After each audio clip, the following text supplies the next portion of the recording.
has been raising his hand. I'll give you 1 minute, Farah.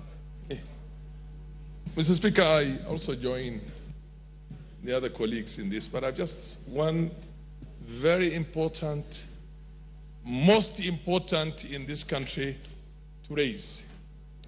Not only do we have to protect the lives of 291 members of parliament who have appended their signature there, we must also protect the system.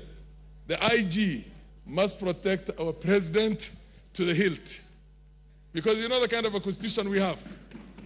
Any reckless thug can decide to change the course of history if, God forbid, anything were to happen to our president. You get my point? And there are people who we have been so worried lately. I get the feeling that they can even have the capacity to plan something like that. Let us make sure this information goes out. Our president must be protected to the hilt until this motion is over. Because if, God forbid, anything were to happen, then we have something much bigger to worry about. Thank you. And those guys you're the last one there. Thank you, Mr. Speaker.